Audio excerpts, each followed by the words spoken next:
Assalamualaikum warahmatullahi wabarakatuh. Baik, di sini saya Riki Afrianto akan presentasikan tentang mobile computing dan cloud computing. Yang pertama, mobile computing itu merupakan sejumlah teknologi yang bisa mengakses internet tidak di satu tempat saja, melainkan bisa dilakukan dari manapun.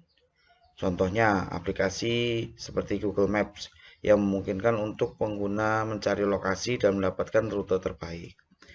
Kemudian contoh yang berikutnya adalah aplikasi seperti WhatsApp yang memungkinkan kita untuk berkomunikasi dengan teman dan keluarga melalui pesan teks maupun panggilan video. Kemudian keuntungan dari cloud computing. Yang pertama, biaya operasional yang lebih rendah karena tidak perlu membeli, menyimpan, dan mengoperasikan peralatan IT sendiri. Kemudian skalabilitas yang mudah karena dapat dengan mudah menambah atau mengurangi kapasitas sesuai kebutuhan. Kemudian aksesibilitas yang tinggi karena dapat diakses dari mana saja dengan syarat ada koneksi internet. Kemudian otomatisasi yang lebih baik dari tugas-tugas IT seperti backup dan update. Kemudian kemampuan untuk fokus pada core bisnis karena tugas-tugas IT ditangani oleh vendor cloud. Kemudian dapat mengintegrasikan dengan mudah aplikasi dan sistem lain. Yang terakhir, keamanan yang lebih baik karena vendor cloud biasanya menawarkan solusi keamanan yang lebih canggih. Kemudian selain keuntungan atau kelebihan, pastinya ada kekurangan, yaitu yang pertama ketergantungan pada koneksi internet yang stabil dan cepat untuk mengakses data aplikasi. Kemudian potensi masalah privasi dan keamanan karena data disimpan di luar jangkauan atau kontrol kita pribadi. Kemudian biaya yang mungkin lebih tinggi dalam jangka panjang jika pemakaian cloud meningkat drastis. Selanjutnya potensi masalah kompatibilitas dengan aplikasi atau sistem lama yang digunakan perusahaan. Yang berikutnya potensi keterlambatan dalam mengakses data atau aplikasi karena masalah kinerja atau kapasitas dari vendor. Kemudian vendor mungkin tidak memberikan dukungan yang sesuai dengan kebutuhan kita. Yang terakhir, resiko terkena downtime atau mati total jika vendor cloud mengalami masalah teknis. Baik, bagaimana cara penerapan atau pengimplementasian dari cloud computing ini?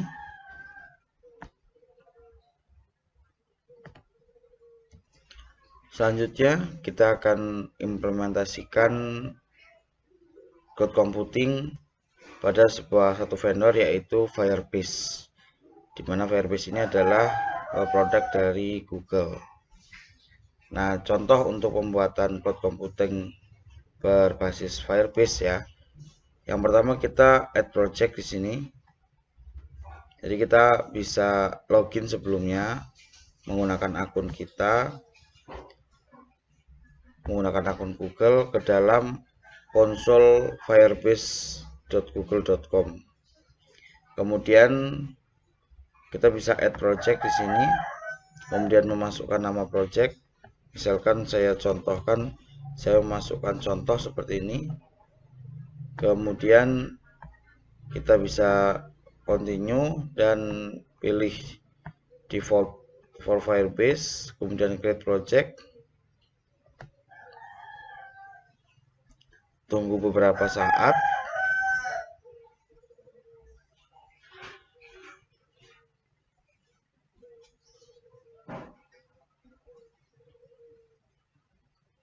Ini tergantung kepada kecepatan koneksi kita masing-masing ya. Oke. Selesai, kita klik continue.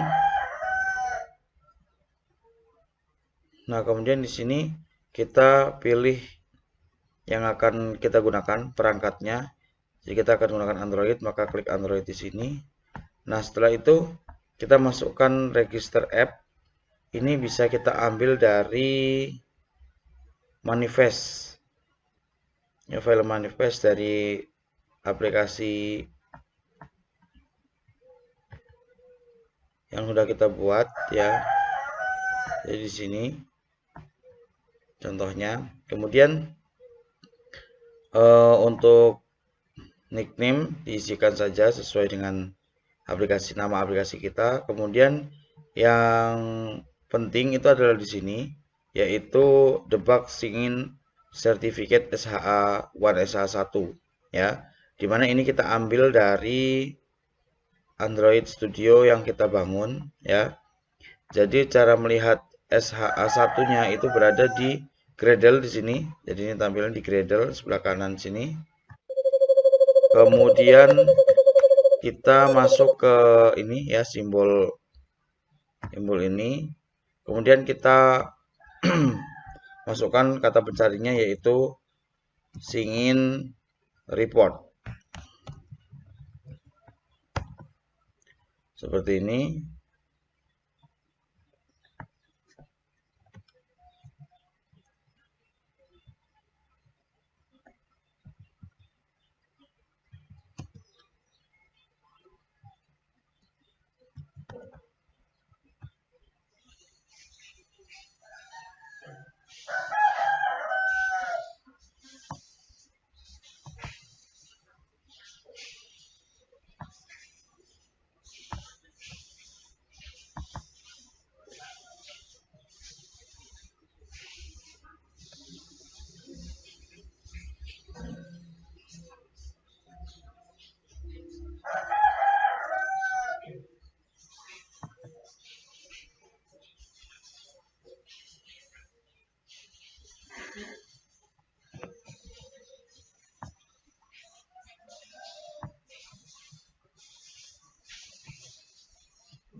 Nah, di sini contohnya kita bisa ambil SHA1 di sini. Ini kita kopikan saja, kemudian kita masukkan ke sini ya. Oke. Karena saya sudah membuatnya, akan saya tunjukkan ini. Jadi saya sudah membuat dengan nama Gout atau Google Autentikasi. Nah, di sini kita bisa membuat aplikasi membuat sign method ya. Sign methodnya menggunakan Google. Jika belum diaktifkan, silahkan diaktifkan ya. Kemudian ini hasil percobaan yang sudah saya lakukan. Nah, aplikasinya seperti ini.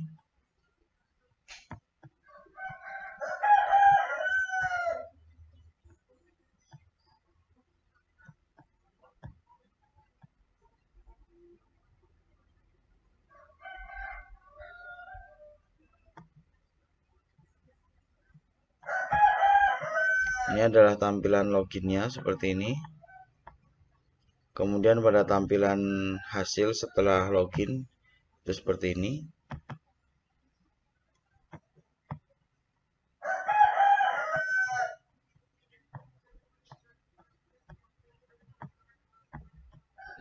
Ini terdapat foto, kemudian nama, email, dan ID setelah kita berhasil login. Oke, kita akan coba di Androidnya, kita lakukan build APK.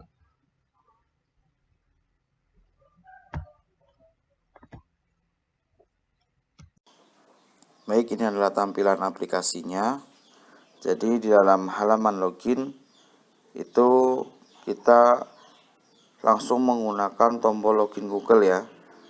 Di sini ini kita bisa klik, kita bisa tekan, kemudian oke. Ini tadi saya sudah login, maka langsung tampil seperti ini. Kita logout terlebih dahulu, kemudian kita loginkan. Nah, maka akan tampil pilihannya ya. Kemudian kita bisa pilih salah satu akun. Nah, seperti ini. Ini kita logout, kemudian kita loginkan lagi dengan akun yang lain misalnya seperti ini.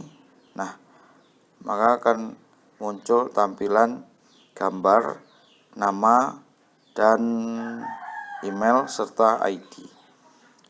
Itu hasilnya. Terima kasih, semoga bermanfaat. Assalamualaikum warahmatullahi wabarakatuh.